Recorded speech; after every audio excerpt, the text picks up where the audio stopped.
Warning, the following video has flashing lights and also includes content that may be deemed inappropriate for some viewers. Viewer discretion is advised.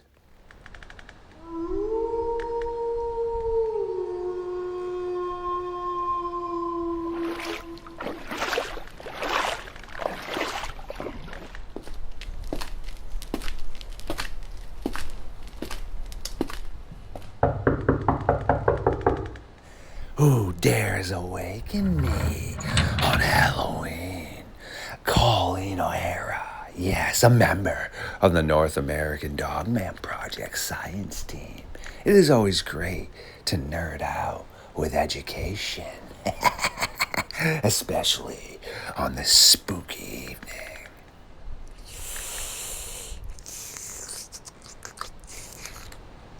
Absolutely delicious. And remember, I love the night, and the night loves me. The darkness is my new friend.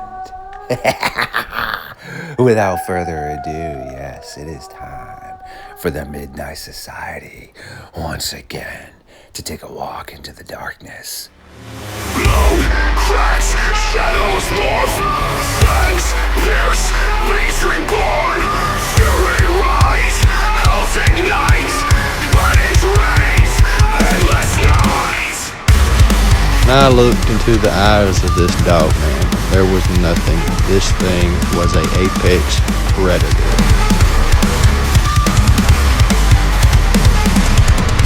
Road, cracks, shadows morph, fangs pierce, beasts reborn,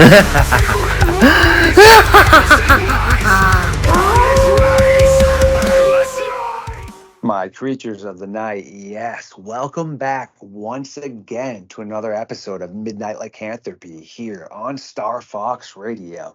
This is the home and the stomping ground of the Midnight Society. We once again sit down by the fire and burn the late night timber in an attempt to figure out what is going on with the infamous Dogman and our hosts. Yes, is part of our science team. So get ready to nerd out with myself and Colleen. How are you doing tonight, my friend? I'm doing great. How are you?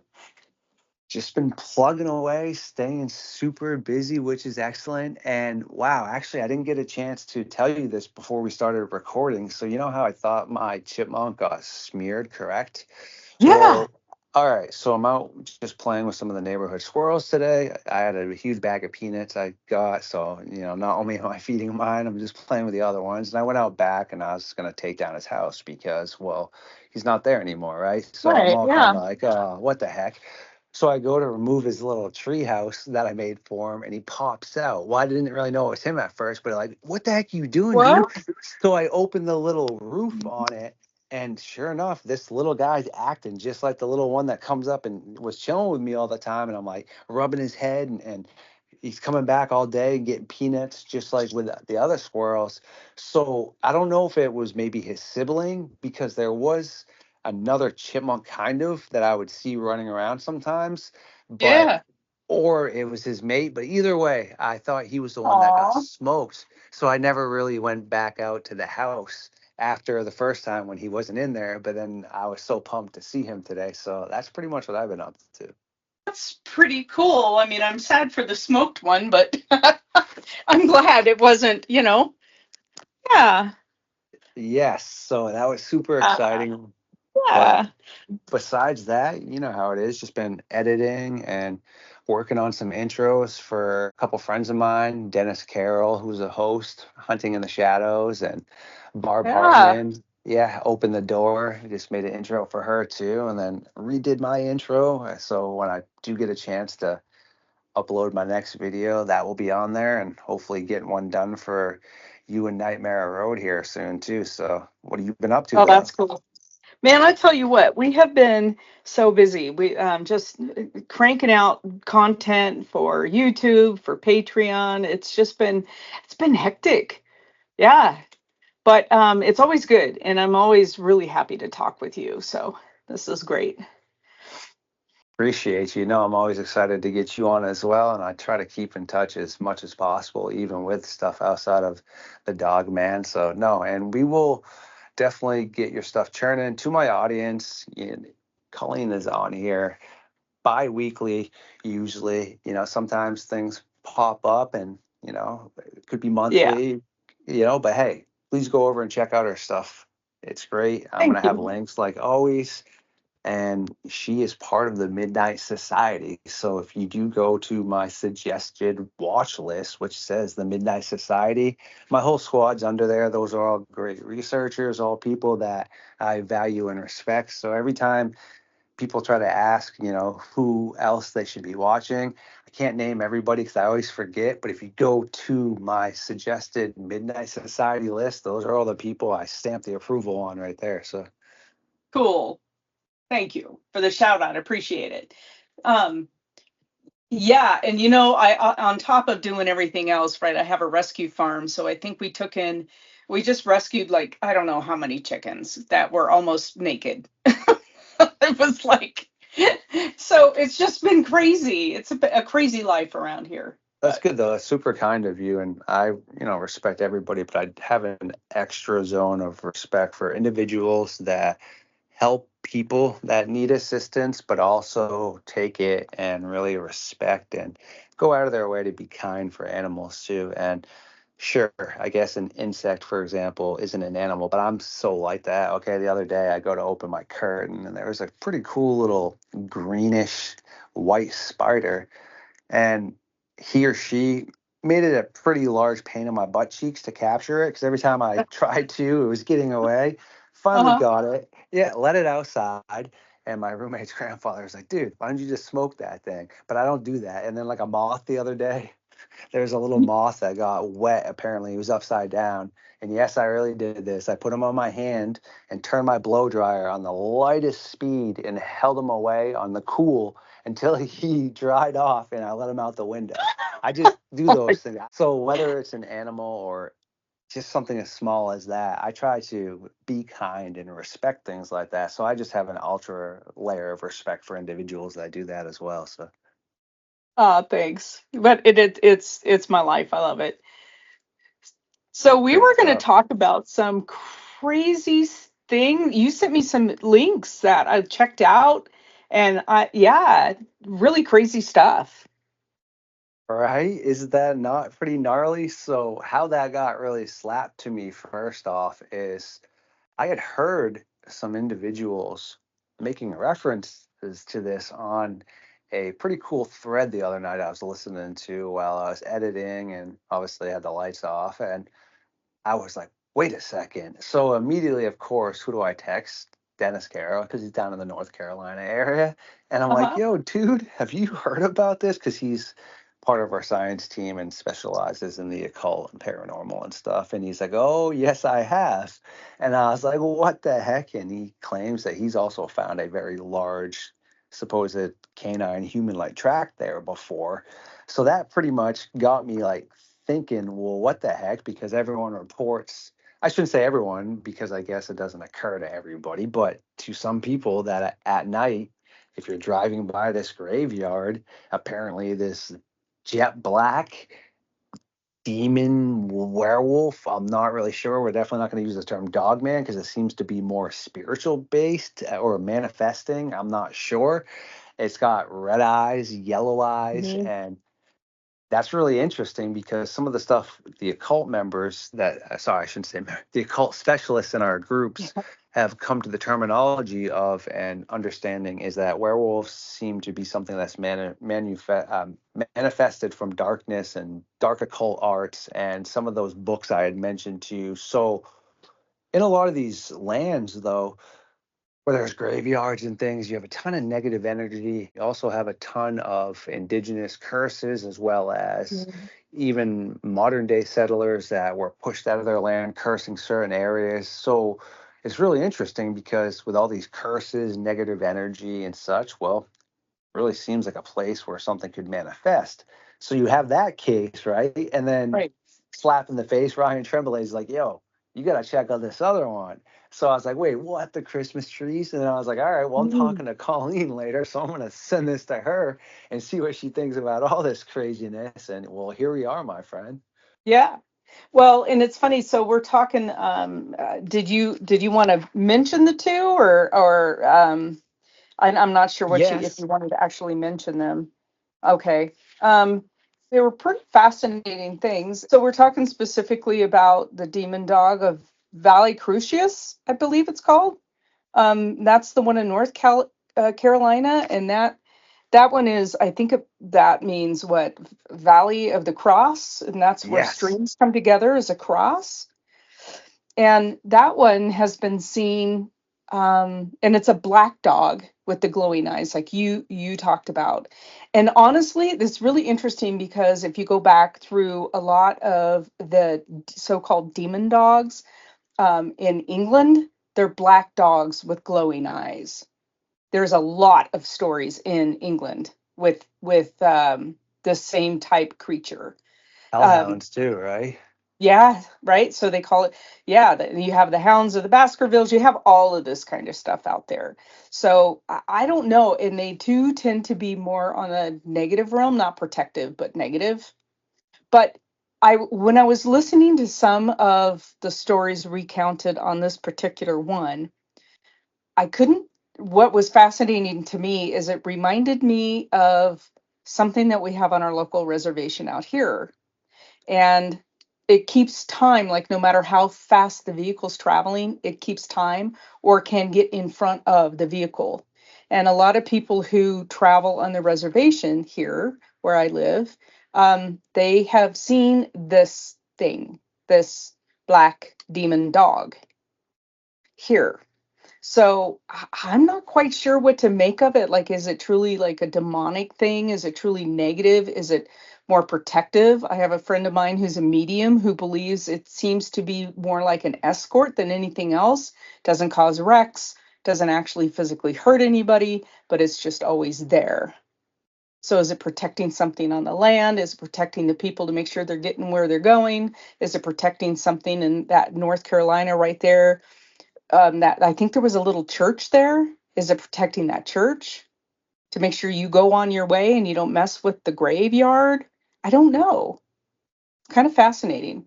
Wow. Yeah, that is extremely fascinating. And as you're talking, what I was really thinking about too is Ryan Tremblay, the Wendigo guy, was Hmm. making a really great hypothesis that I think sooner than later we can really turn into a theory about no different than humans. I mean, animals have spirits, and obviously, if they are unalived in traumatic ways or before their time frames, meaning animals, for example, like a bear can live up to Hmm. 20, 25 years. Well, what if it's just had cubs and is thinking about the upcoming spring and then it gets run over or something? I don't know, like what would be considered traumatic enough to cause its spirit to be stuck here. And I don't really know the most about paranormal and occult, which is why our science Hmm. team, such as yourself, is here because, again, I'm just a journalist and I tend to cover more of something that is touchable, like my TV remote, meaning I believe the Hmm. Dogman is, I shouldn't say I believe, I just feel more comfortable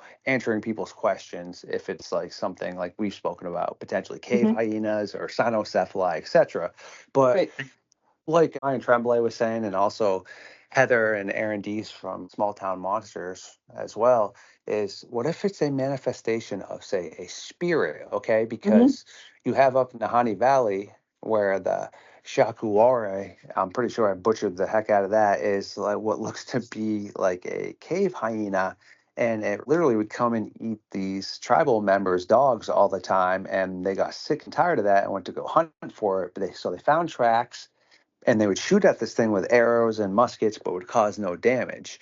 But then something was physical and taking their dogs. So was that a manifestation of a cave hyena that once lived up there and still potentially is living up there, which is what was actually taking their dogs, and that was just a manifestation? So it was really interesting how he presented that because it makes a ton of sense. I mean, think if you and I were out somewhere and we walk into a haunted house or something and you see people having dinner, that's like a manifestation of the energy, I guess, Hmm. from what people have educated me on, meaning Right. there was so much like positivity or something with that it's forever there, Right. a Right. residual haunting. There we go. Residual. Yeah.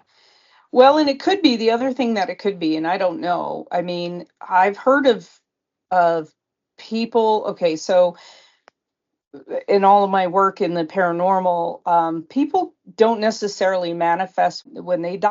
They don't necessarily manifest as themselves completely, right? A lot of people show themselves in shadow form, or maybe they can't manifest totally, so they show themselves as a big, huge, glowing orb, or a mist, or a darker shadow. Maybe because we don't know, right, until we pass. Um, Maybe it takes years of practice on the other side to be able to manifest into a complete human form again, right? So we don't know. Or so could it be that could it be the same for animals? I mean, when one of my hound dogs passed away, he used to lean against my thigh. He was really tall. He was a real big dog. And after he passed away, I could feel his pressure on my thigh, and I reached down to pet him, and he wasn't there. So maybe that's the only way he could manifest. But I don't know if this thing was conjured, though. I mean, so there's all these different ways things can manifest. Maybe this thing was conjured by somebody who practiced the occult for a particular reason, and like a tulpa, it took on a life of its own. Yeah, I mean, geez, on Crow, before we hit that next subject, I mean, that makes a ton of sense because in some of those books that I had mentioned to you that are cursed and such, and Hmm. that I sent to, Dennis, same thing. Hmm. In those books, it ranges from everything from supposedly being able to talk to angels, to the Right. crispy man himself, to Lilith, to lesser demons. But moral of all that is you can apparently transform yourself into these monsters and you lose your humanity, obviously, after the time frame of doing it, so forth, because you sold Hmm. your soul. Or supposedly they can manifest these things and you kind of think you're in control of them, but you're not, because you've pretty much sold your soul to have a connection with these entities. And it's interesting because that really ties into a lot of like what you were saying. I mean, people report the smell of sulfur, same thing with the hellhounds, and some of the negative interactions with some of the demonic looking Sasquatches, same thing, sulfur smells. But then when you have the ones that seem to be, alive, well, they say it smells like fox piss and rotten Hmm. meat, dirty dog, or like with a Right. big foot, like dirty butt cheeks, etc. It's like, so those obviously don't smell like sulfur, whereas anything that Right. seems to be potentially manifested, like when people say with the Jersey Devil, that smells like sulfur, Hmm. and that's something that looks like you can manifest. It's really interesting. Right. Yeah, so whenever you conjure something, usually that comes from the dark arts, right? Because not all witchcraft and occult is dark. A lot of that can be light and healing and natural, and but when it comes from the dark, a lot of those manifestations are usually very dark. Now you can manifest light and energy and everything else. Think of the power of prayer. Doesn't matter if you believe in God or not, that's a manifestation of healing, right? So you're sending that out. But I think most people tend to work with those manifestations towards darkness, to scare somebody off or to protect your property, so you're chasing things away. I mean, my friends actually can feel the protection I have on my property before they hit the road. They can feel it because I'm constantly putting that energy out there to try to protect the farm, try to protect my animals. And but conjuring something usually implies to manifest something uh, for dark purposes. Hmm.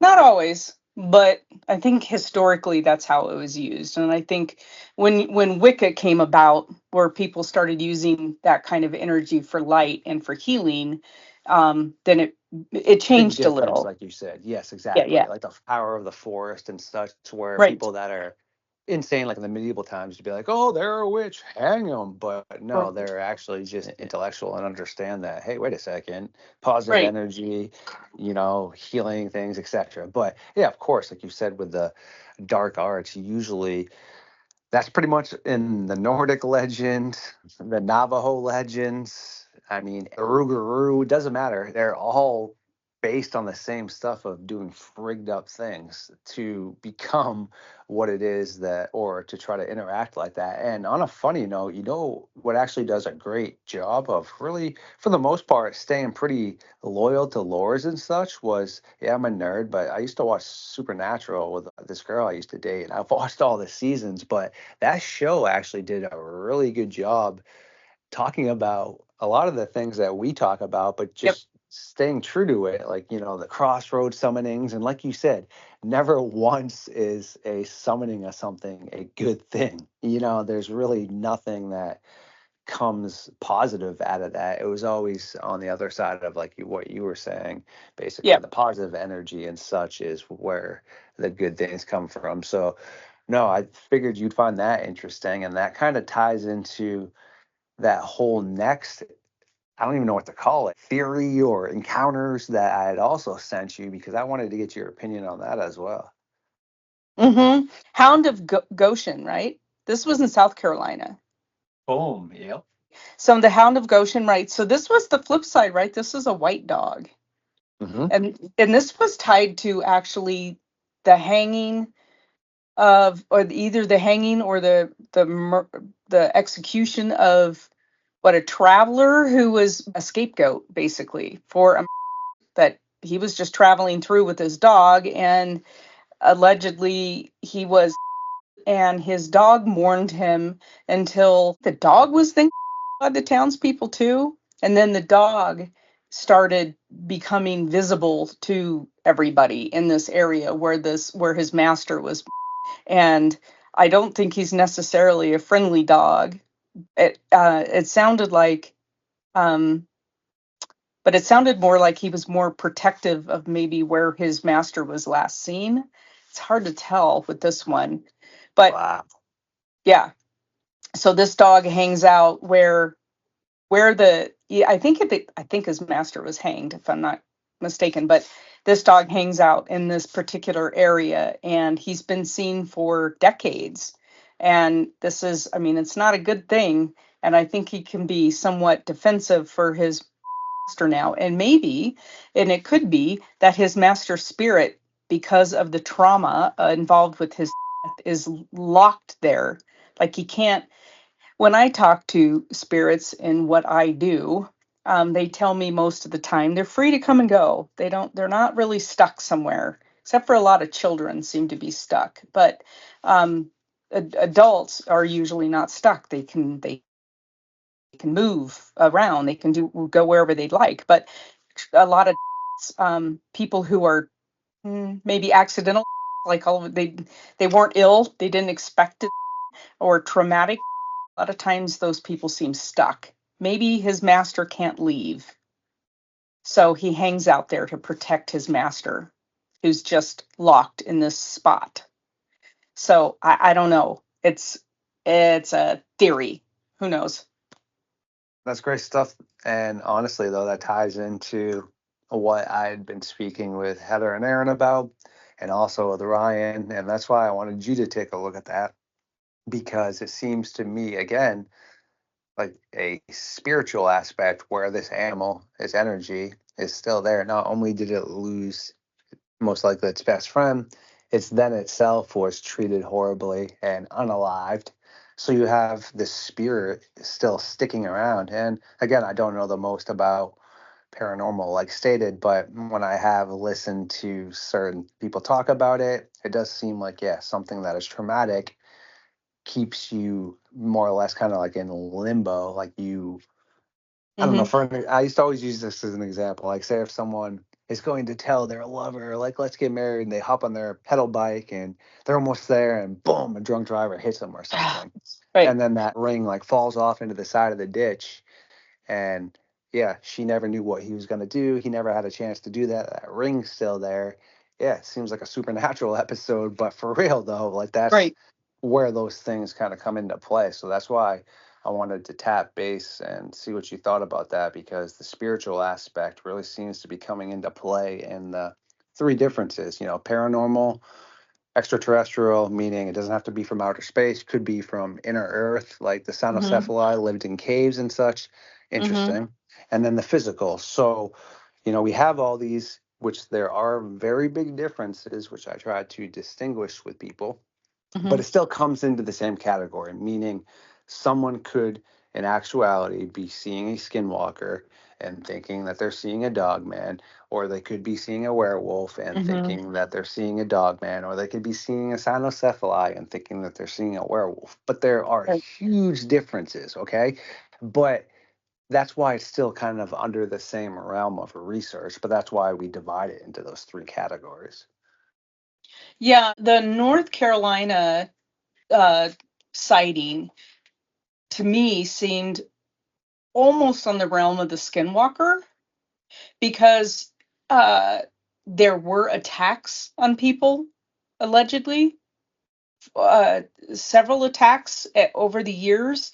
But I can't find anything to corroborate that. There's always these tales of stuff that happened, but and then you said that I think you said that, or maybe I'm mistaken, but didn't you say that the Native Americans were trying to hit it with weapons like arrows and it didn't do anything?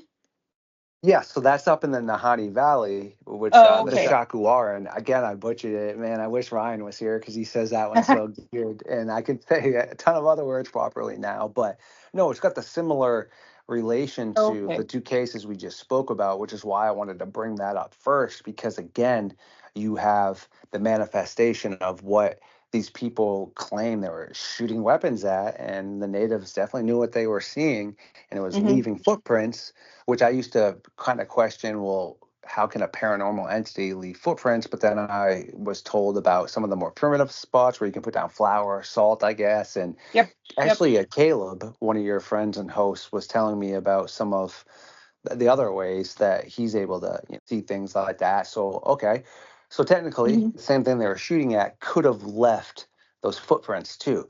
Right. But then when I was asking Caleb, for example, well, what about when something is literally ripping this dog apart or eating it? Have you ever seen, say, a No.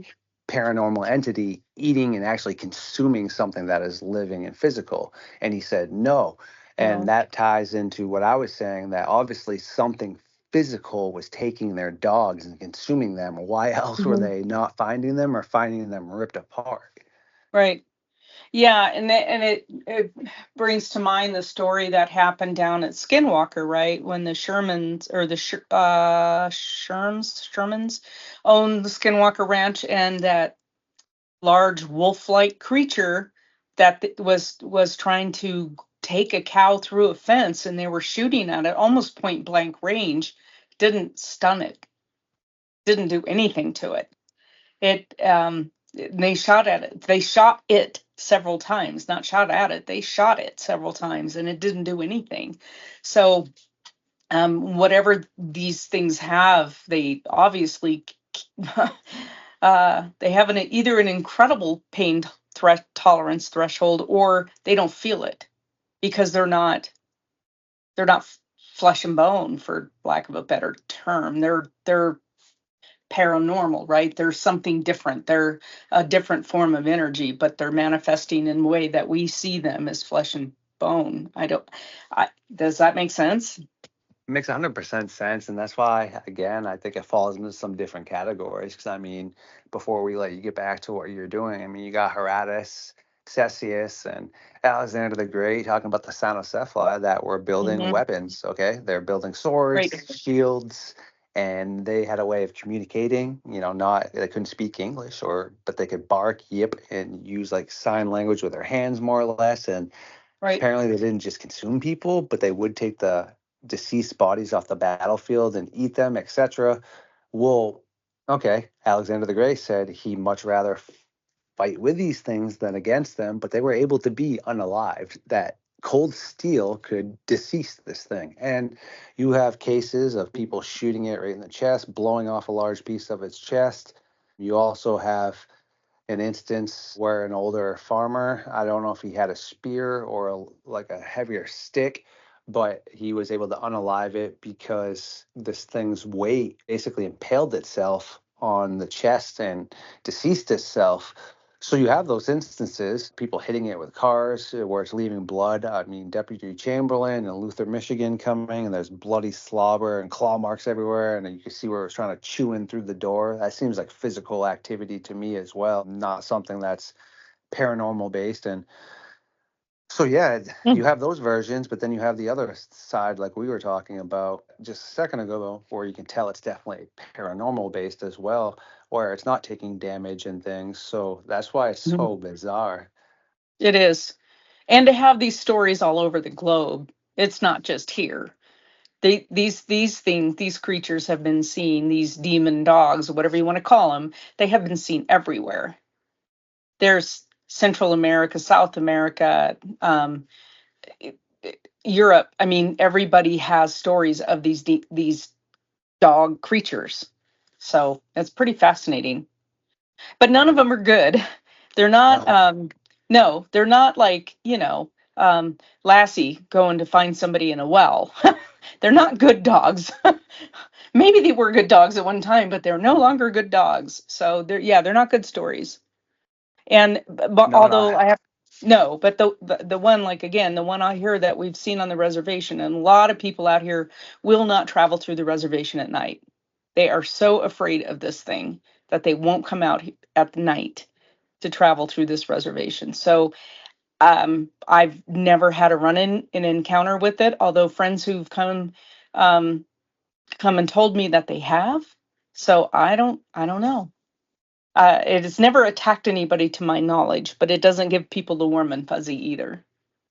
So yeah. Right? Isn't that true? And I'll have to send you this image. There is a old Chinese piece of art. So yeah, it's really hard to find good pieces of some of the Asian culture's history because that's just the way they've designed it. But when you're Hmm. able to actually access some of that and you're introduced to it through people you've spoken to, that's how I found out about this image and was shown it. It's an old piece of Chinese art that, again, I've not sure. I do know that if the samurais were wearing certain armor, then obviously the Chinese at that point in time probably had similar armor. I know there was ninjas on both sides, but more of what I'm Hmm. trying to say is I don't know if it was samurais in this image or Chinese soldiers. I know it was Chinese art, but in the Okay. background there are black dogs with glowing red eyes. So now you have, Mm. not only depictions like you were saying in the Indian culture, the European cultures, the Native American cultures, the Nordic cultures. Now you have Hmm. the Chinese cultures mentioning this. Wow. Yeah, that's fascinating. I mean, yeah, there's something to this. This can't be reoccurring all over the world, and we just haven't figured it out. It's pretty fascinating.